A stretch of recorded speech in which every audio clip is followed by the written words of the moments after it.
ఇప్పుడు ఒక మైనర్ ఉన్నారు, వాళ్ళని అరెస్ట్ చేసే ప్రక్రియ ఏదైతే ఉంటుందో అప్పుడు పోలీసులు ఏమైనా ప్రత్యేక చర్యలు తీసుకోవాల్సి ఉంటుందా, నార్మల్గానే చేయాల్సి ఉంటుందా? ఇప్పుడు జనరల్ ఏంటంటే ఒక మైనర్ని అరెస్ట్ చేసేటప్పుడు హ్యాండ్ కప్స్ వేస్తారు, మీకు తెలుసు కదా, హ్యాండ్ కప్స్ ఉంటాయి కదా, అవి వేయొద్దు. అంటే ఒక అడల్ట్కి ఏదైనా క్రైమ్ చేస్తే ఏంటంటే హ్యాండ్ కప్స్ వేసుకొని అరెస్ట్ చేసుకొని తీసుకుపోతారు. బట్ ఇక్కడ ఏంటంటే ఒక మైనర్కి ఆ హ్యాండ్ కప్స్ అనేది వేయకూడదు. ప్లస్ ఒకవేళ ఒక మైనర్ మేజర్ ఇద్దరు కలిసి ఒక క్రైమ్ చేసినారనుకోండి, ఒక మేజర్తోని అంటే ఒక నార్మల్ అడల్ట్తోని ఈ మైనర్ని కలిపి తీసుకెళ్ళద్దు, అరెస్ట్ చేసి సపరేట్గా తీసుకొని వెళ్ళాలి, వాళ్ళని వీళ్ళని కలపొద్దు. అండ్ అక్కడ ఎవరైతే పర్సన్స్ ఉన్నారో వాళ్ళని ఏ బేసిస్ మీద అరెస్ట్ చేసి తీసుకెళ్తున్నారు అనేది చెప్పాలి. సో ఇలాంటి కొన్ని జాగ్రత్తలు తీసుకోవాలి. ఒక జువెనైల్ని ఒక అడల్ట్ లాగా కన్సిడర్ చేయడానికి లేదు, సపరేట్ అరెస్ట్ ఇవన్నీ ఉంటాయి. ప్లస్ అరెస్ట్ చేసిన తర్వాత 24 గంటల లోపల జువెనైల్ జస్టిస్ ముందర అది హాజరుపరచాలి. 24 hours కంటే లేట్ చేయొద్దు. సో ఇవన్నీ కూడా చేయాలి. మళ్ళీ అరెస్ట్ అయిన తర్వాత మెంటల్ అనాలిసిస్ కూడా పంపించాలి. అంటే వాళ్ళు ఏ ఏజ్ పర్సన్ లాగా ఆలోచిస్తున్నారు, 12 years 13 years 14 years, నిజంగా 14 years కిడ్ 14 years లానే ఆలోచిస్తున్నాడా లేకపోతే ఎట్లా ఆలోచిస్తున్నాడు, మెంటల్ స్టేటస్ ఎట్లున్నది అనేది కూడా కన్సిడర్ చేస్తారు. సో ఇలాంటివన్నీ చూస్తారు. మళ్ళీ ఇవన్నీ కాక ఒక్కసారి అరెస్ట్ చేస్తే మాత్రం చైల్డ్ వెల్ఫేర్ ఆఫీసర్కి కంపల్సరీ ఇన్ఫర్మేషన్ ఇవ్వాలి. అంటే ఇట్లా ఈ మైనర్ని మేము అరెస్ట్ చేస్తున్నాం అనే ఇన్ఫర్మేషన్ ఆఫీసర్కి ఇవ్వాల్సిందే, ఇవ్వకుండా అరెస్ట్ చేయడానికి లేదు. కంపల్సరీ ఆ ఇన్ఫర్మేషన్ ఇచ్చిన తర్వాతనే అరెస్ట్ చేయాలి. ఇప్పుడు జువెనైల్ కోర్టులో కేసు అనేది ఎలా విచారణ జరుగుతుంది, సాధారణ కోర్టులో కేసు అనేది ఎలా విచారణ జరుగుతుంది, ఈ రెండింటికి మధ్య తేడాలు ఏంటి మేడం? కంప్లీట్ డిఫరెంట్ ఉంటాయండి. మీరు ఎప్పుడైనా కోర్టుకి వెళ్ళారా, ప్రొసీడింగ్స్ చూసారా ఎప్పుడన్నా? నో. సో మామూలుగా ఒక కోర్టుకి వెళ్తే ఏంటంటే క్రిమినల్ కోర్ట్స్ గురించి మాట్లాడుకుందాం, ఎందుకంటే క్రైమ్స్ గురించి మాట్లాడుతున్నాం కాబట్టి. జనరల్ కోర్టుకి వెళ్తే ఏంటంటే అక్కడ ఎదురుగా జడ్జి గారు ఉంటారు, అండ్ ఎవరైతే అక్యూజ్డ్ ఉంటారో వాళ్ళు నించోబెడతారు, ఎదురుగా నించోబెడతారు, అందరు పబ్లిక్ కూర్చుని ఉంటారు. సో వాళ్ళ ముందే నీవు చేసిన క్రైమ్ ఏంటి, నీ సెక్షన్స్ ఏంటని అడుగుతారు. ఒక పీపీ ఉంటారు, వాళ్ళ తరఫున ఒక అడ్వకేట్ ఉంటారు, అక్కడ విచారణ జరుగుతూ ఉంటుంది. పబ్లిక్ ముందు ఓపెన్, మీడియా కూడా వస్తుంది. ఒకవేళ పెద్ద క్రైమ్ అయితే ఫోటోలు తీసుకోవడం, వీడియో తీసుకోవడం బయట, నాట్ ఇన్సైడ్ ద కోర్ట్, ఇలా జరిగిందని చెప్పి పబ్లిక్ ఇన్ఫర్మేషన్ ఇస్తారు. కేస్ స్టేటస్ కూడా ఎప్పటికప్పుడు చెప్తూ ఉంటారు, ఈ కేసులో ఇట్లా అయింది అట్లా అయిందని చెప్పి వింటూ ఉంటారు కదండి. ఏదైనా క్రైమ్ అయినప్పుడు మీరు మామూలు జనరల్ వింటూ ఉంటారు కదా. సో అలాగే అడల్ట్ గురించి ఇన్ఫర్మేషన్ అంతా పబ్లిక్ అవుతుంది. ఇది ఒక అడల్ట్ని ట్రీట్ చేయడం. బట్ ఒక జేజే బోర్డులో ఏమవుతుందంటే, జువెనైల్ కోర్టులో ఏమవుతుందంటే అక్కడ ఎవ్వరు ఉండరు, కంప్లీట్ ఇన్ కెమెరా ప్రొసీడింగ్స్. అంటే పబ్లిక్ అనేది అక్కడ అలౌడ్ కాదు, చాలా సీక్రెటివ్గా వెరీ వెరీ కాన్ఫిడెన్షియల్గా జరుగుతుంది. సో అక్కడ పబ్లిక్ ఉండడానికి లేదు, అండ్ మీడియా అక్కడ వెళ్ళడానికి లేదు, వాళ్ళకి సంబంధించిన కేసుకి సంబంధించిన ఏది కూడా బయటకు చెప్పడానికి లేదు. వాళ్ళ ఇన్ఫర్మేషన్ మొత్తం కూడా కాన్ఫిడెన్షియల్ ఉంటుంది. సో ఒక జడ్జు, వాళ్ళ పీపీ, అడ్వకేట్ తప్ప అక్కడ ఎవరు ఉండరు. ఓకేనా? బయట వాళ్ళని అలౌ చేయొద్దు. అండ్ బయట వాళ్ళ పేర్లు చెప్పి, వాళ్ళు చేసిన క్రైమ్స్ చెప్పి అదంతా ఇన్ఫర్మేషన్ అనేది బయటికి పోదు, కంప్లీట్ ప్రైవేట్గా పెడతారు. ఎందుకు అంటే రీజన్ ఏంటంటే, వాళ్ళు ఒక 18 years తర్వాత బయటికి సొసైటీలోకి వచ్చిన తర్వాత ఒక నార్మల్ పర్సన్ లాగా బతకడానికి తెలియక చేశారు. వాళ్ళకి అంటే 18 years లోపల మైనస్కి ఏంటంటే బ్రెయిన్ అంత డెవలప్ కాదు అని ఒక స్టడీస్ చెప్తుంది. సో దాన్ని బట్టి ఏంటంటే వాళ్ళని అట్లనే కన్సిడర్ చేయాలి. అండ్ 18 years తర్వాత మారుతారు, వాళ్ళని మార్చే మేము పంపిస్తాము అనే ఒక ఉద్దేశంతో ఈ కోర్ట్స్ ఉన్నాయి, జువెనైల్ కోర్ట్స్. సో 18 years దాటిన తర్వాత వాళ్ళు బయటికి పోయి సొసైటీలో బతికినప్పుడు నార్మల్గా బతకాలి. వాళ్ళ ఏవైతే రికార్డ్స్ ఉన్నాయి అన్నీ కూడా ఎరేజ్. ఒక్కసారి శిక్ష అయిపోయింది అనుకోండి, వాళ్ళ పడ్డ శిక్ష అయిపోయింది, వాళ్ళు బయటికి వెళ్ళిపోయినారు అంటే, జువెనైల్ జైలు నుంచి బయటికి వెళ్ళిండ్రు అంటే వాళ్ళ డేటా అంతా కూడా ఎరేజ్తో సమానం. ఎక్కడ కూడా బయట డిస్క్లోజ్ చేయరు, బయట చెప్పరు. ఎందుకంటే వాళ్ళు ఫ్రెష్గా లైఫ్ స్టార్ట్ చేసి ఒక నార్మల్ అడల్ట్ ఎట్లా బతుకుతారో అట్లా బతకాలి, వాళ్ళకి ఆ ఛాన్స్ ఇవ్వాలి సొసైటీ. వాళ్ళని వేరే విధంగా చూడొద్దు, వాళ్ళ లైఫ్ ఇంకా హారబుల్ చేయొద్దు. ఎందుకంటే వాళ్ళని ఒక డిఫరెంట్గా మనం ట్రీట్ చేసినాం అనుకోండి, మళ్ళీ ఇంకొక క్రైమ్ చేసే అవకాశం ఉంది ఆ ఫ్రస్ట్రేషన్లో. సో అలాంటివి ఉండొద్దు, జరగద్దు అని చెప్పేసి వాళ్ళకి ఇన్ఫర్మేషన్ ఏది కూడా బయటకి ఇవ్వరు. ఇది డిఫరెన్స్ అండి అడల్ట్కున్న ఒక జువెనైల్కి. ఒకవేళ ఇంట్లో తల్లిదండ్రుల నిర్లక్ష్యం వల్ల పిల్లలు నేరాలకు పాల్పడితే, ఇప్పుడు పర్టికులర్ ఈ కేసులో మనం ఇందాక డిస్కషన్ చేసిన కేసులో మనం చూసాం, వాళ్ళ తల్లి నిర్లక్ష్యంగా చెప్పడం, వెటకారంగా చంపడం మంచిది అని చెప్పడం. ఇలాంటి సందర్భాల్లో తల్లిదండ్రుల మీద ఏం యాక్షన్ తీసుకోలేము? తల్లిదండ్రులు ఇప్పుడు క్రైమ్ని క్రైమ్లానే చూడాలి. ఇప్పుడు ఇప్పుడు ఎలా అంటే ఒక ఒక మైనర్ కనుక క్రైమ్ చేస్తే ఆ మైనరే ఇప్పుడు దానికి లయబుల్, అంటే ఆ శిక్ష వాళ్ళకే పడుతుంది, పేరెంట్స్ పడరు.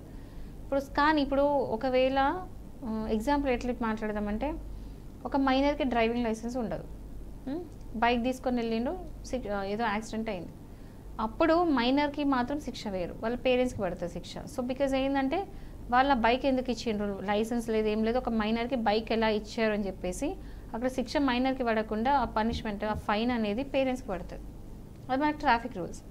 సో ఇలాంటివి ఏమన్నా ఉంటే లయబిలిటీస్ ఏవి ఉన్నా కూడా పేరెంట్స్కి పోతుంది. బట్ క్రైమ్స్లో మాత్రం ఆ మైనర్కే పడుతుంది, ఎందుకంటే చేసింది మైనర్ కాబట్టి.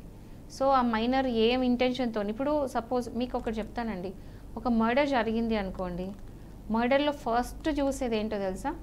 ఇంటెంట్ ఏంటంటే ఉద్దేశం ఏంటి, ఈ హత్య చేయడానికి వెనకాల ఉన్న ఉద్దేశం ఏంటి అనేది ఒక మర్డర్కి ఇంపార్టెంట్ ఇంగ్రీడియంట్ అది, ఓకేనా? సో అంటే మనం మర్డర్ జరిగినప్పుడు కోర్టుకు వెళ్తుంది, ఫస్ట్ విచారణ జరిగేది ఫస్ట్ తిరిగేది అంతా కూడా ఏ ఉద్దేశ ప్రకారం ఆ హత్య జరిగింది అనేది చుట్టే ఫస్ట్ తిరుగుతుంది. అదే పోలీసులు ఫస్ట్ సబ్మిట్ చేయాలి కోర్టులో, ఈ ఉద్దేశంతో చేశారని. అది మెయిన్ మర్డర్కి, దాని మీదనే మిగతా కేసు అంతా కూడా డిపెండ్ అయి ఉంటుంది. సో ఇక్కడ కూడా అంతేనండి, ఇప్పుడు ఇక్కడ ఒక క్రైమ్ చేశారు, ఒక మర్డర్ చేశారంటే దాని వెనకాల ఇంటెన్షన్ ఏంటి, ఉద్దేశం ఏంటనేది చూస్తారు. ఆ ఉద్దేశం ప్రకారం ఏంటంటే ఆ పర్సన్, ఆ మైనర్ది మైండ్ స్టేటస్ ఎట్లుంటుందో కూడా అర్థమవుతుంది. ఫ్యూచర్లో పనిష్మెంట్ వాళ్ళు ఇస్తే వాళ్ళే కదా, ఇప్పుడు చేసిన తప్పు వాళ్ళే, అనుభవించాల్సింది వాళ్ళే, మెయిన్గా మారాల్సింది కూడా వాళ్ళే కదా. పేరెంట్స్ని ఏం చేస్తారు, పేరెంట్స్కి శిక్ష ఇస్తే మైనర్లో ఏం చేంజ్ వస్తుంది, ఏమైనా చేంజ్ వస్తుందా? రాదు కదా. లాజికల్గా అట్లా ఆలోచించి చూడండి. సో ఒక మైనర్ తప్పు చేస్తే మైనర్ని మార్చాలి అంటే పనిష్మెంట్ ఇవ్వాలంటే జైల్లో వేయాలి. అది జువెనైల్ జైల్లో సపరేట్గా వేస్తారు. అది ఇప్పుడు మీరు అన్నట్టు ఇందాక మీరు చెప్పారు, సోషల్ మీడియా వల్ల కానీ, మూవీస్ వల్ల కానీ, ఇలాంటి కొన్ని చర్యల వల్ల, ఫోన్ వల్ల కానీ మెయిన్గా నేరాలకు పాల్పడుతున్నారు, ప్రేరేపితం అవుతున్నారు వాటి నుంచి అని చెప్పడం జరిగింది. సో ఇలా ప్రేరేపితం అవుతున్నారు, దీని విధంగా అంటే గవర్నమెంట్ కానీ చట్టపరంగా ఏమైనా అవగాహన కార్యక్రమాలు చేయడం కానీ, లేకపోతే దానికి సంబంధించిన ప్రోగ్రామ్స్ చేయడం కానీ మంచిది అంటారా? ఒకవేళ చేయాలనుకుంటే ఎలాంటివి చేస్తే మంచిది? ఇట్ షుడ్ స్టార్ట్ ఫ్రమ్, అంటే నేను ఎట్లా చెప్తున్నా అంటే పేరెంట్స్ నుంచి స్టార్ట్ చేయండి. ఫస్ట్ పేరెంట్స్ ఎప్పటికప్పుడు పిల్లల బిహేవియర్ వాచ్ చేయడం, ఎందుకు ఇట్లా అంటే కొంచెమైనా వాయిలెంట్గా చూడడం, మీరు ఎప్పుడు ఎంకరేజ్ చేయకండి. అంటే మూవీస్ చూడడానికి ఇట్లాంటివి చేయడానికి పేరెంట్స్ ఎంకరేజ్ చేయొద్దు పిల్లల్ని జనరల్. అండ్ ఒకవేళ బిహేవియర్లో ఏమైనా చేంజ్ వచ్చింది అనుకోండి, పిల్లలు నార్మల్గా కాకుండా అబ్నార్మల్గా బిహేవ్ చేస్తున్నారు, రెగ్యులర్ కాకుండా కొంచెం తేడా బిహేవ్ చేస్తున్నారు అంటే వాచ్ చేయండి. అండ్ చాలామందికి ఇది ఒకటి చెప్తున్నా ఈరోజు, చాలామందికి సైకాట్రిస్ట్ అంటే అంటే తెలుగు అంటే చాలామందికి ఈవెన్ ఎడ్యుకేటెడ్ పేరెంట్స్లో కూడా సైకాట్రిస్ట్ దగ్గర తీసుకెళ్ళాలంటే అరే ఏంటి మా వాళ్ళకి అనిపించా అంటారు, మాకు అనిపించలేదా. సైకాట్రిస్ట్ దగ్గరికి వెళ్ళడం, సైకాలజిస్ట్ దగ్గరికి వెళ్ళడం పిచ్చి కోసం వెళ్ళడం కాదు. ప్లీజ్ ఆ మైండ్ సెట్ అనేది మార్చుకోండి. చాలామంది ఇప్పుడు ఫారెన్లో అంటే వేరే కంట్రీస్లో ఏం తెలుసా, చిన్న ఇష్యూస్ కూడా సైకాట్రిస్ట్ దగ్గర పోతారు. అది జనరల్, ఇప్పుడు ఒక ఫీవర్ వస్తే డాక్టర్ దగ్గరికి వెళ్తారు, అంత సింపుల్ థింగ్ బయట దేశాల్లో. బట్ మన ఇండియాలో మాత్రం ఒక సైకాట్రిస్ట్, సైకాలజిస్ట్ దగ్గర వెళ్ళాలంటే ఈవెన్ ఎడ్యుకేటెడ్ వాళ్ళు కూడా ఏమంటారు తెలుసా, మాకేమైనా పిచ్చి ఉందా అంటారు. ఈ మైండ్ సెట్ మారాలి. సో నేనేమంటున్నానంటే ఒకవేళ పిల్లలు ఏదైనా బిహేవియర్ చేంజెస్ వస్తే సైకాట్రిస్ట్ తీసుకెళ్ళి కౌన్సిలింగ్ ఇప్పియండి. ఎందుకంటే పెద్దగా అయిన తర్వాత ఏదో అయ్యే కంటే ఇది బెటర్ కదా, ఏదో పెద్ద క్రైమ్స్ చేసే కంటే ఇది బెటర్ కదా. సో ఈ మైండ్ సెట్ మార్చుకొని చూడండి. నెక్స్ట్ స్కూల్స్లో ఎడ్యుకేషన్స్తో పాటు మోరల్ స్టోరీస్ అనేది ఉండాలి. ఇప్పుడు స్కూల్స్లో ఎట్లా అంటే రెగ్యులర్ ఎడ్యుకేషన్ ఏదైతే ఉందో, రెగ్యులర్ ఎడ్యుకేషన్ అంటే ఏంటి, సైన్స్, మ్యాథ్స్ ఇవన్నీ ఉంటాయి. దాంతోపాటు మోరల్ స్టోరీస్ చెప్పాలి. మోరల్ స్టోరీస్ ఏంటంటే జనరల్లీ పిల్లలకి స్టోరీస్ అంటే చాలా ఇష్టం. టీచర్ స్టోరీస్ చెప్తుంటే వింటూ ఉంటారు కదా. సో ఆ ఫామ్లో ఒక స్టోరీస్ లాగా కథల్లాగా చెప్పుకుంటా మంచితనం ఉండేటట్టు, అంటే మంచిగా ఉంటే వచ్చే లాభాలు ఏంటి అనేది మెయిన్గా టార్గెట్ చేసే స్టోరీస్ ఉంటాయి. అలాంటి స్టోరీస్ చెప్పాలి. స్టోరీస్ చెప్పి లాస్ట్కి మోరల్ ఆఫ్ ద స్టోరీ మనం కూడా చూసి ఉంటాం కదా స్కూల్లో.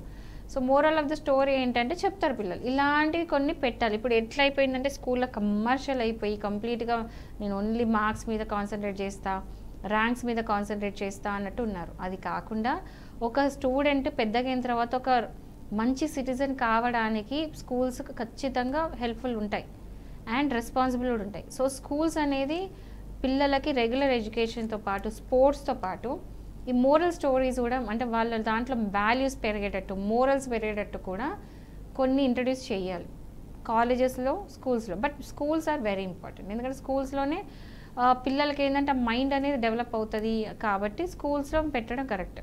ఇది కాకుండా పేరెంట్స్ ఏ ఫ్రెండ్స్తో తిరుగుతున్నారు, ఏ సర్కిల్లో తిరుగుతున్నారు, ఎవరితో తిరుగుతున్నారు అనేది కూడా ఎప్పటికప్పుడు చూసుకోండి. నెక్స్ట్ మొబైల్ యూసేజ్ ఎంత పెరిగిందంటే పిల్లలు అసలు అది నాకు తెలిసి అయితే పెద్ద బిగ్గెస్ట్ ప్రాబ్లం నాకైతే అనిపించేది. అంటే మొబైల్స్ ఎట్లా యూజ్ చేస్తున్నారంటే చిన్న పిల్లలు ఈవెన్ స్కూల్లో జాయిన్ కాకముందు వాడి చేతిలో ఫోన్ లాక్కుంటే ఏడవడమే. అంటే ఇంకా లాక్కోవద్దు, ఫోన్ అనేది ఖచ్చితంగా ఇంపార్టెంట్ పిల్లలకి. సో ఫోన్లో ఇస్తున్నాం ఓకే, గేమ్స్ అవి యాక్సెస్ అనేది ఎంత దూరం పోతుందనే చూడాలి. ఇప్పుడు GTA గేమ్స్ అని ఏమో గేమ్స్ ఉంటాయి కదా, ఆన్లైన్ గేమ్స్ అన్నీ ఎట్లా అంటే కంబాట్ గేమ్స్ ఉంటాయి. అందులో ఏంటంటే గన్స్ మొత్తం చంపుకోవడాలు ఇవన్నీ ఉంటాయి. PUBG GTA వాడేవా. సో ఈ గేమ్స్ అన్ని ఏంటంటే గన్స్ పెట్టి చంపడం అదంతా ఏంటంటే క్రూరంగా అంటే వాయిలెన్స్ని ఎంకరేజ్ చేస్తున్నాం.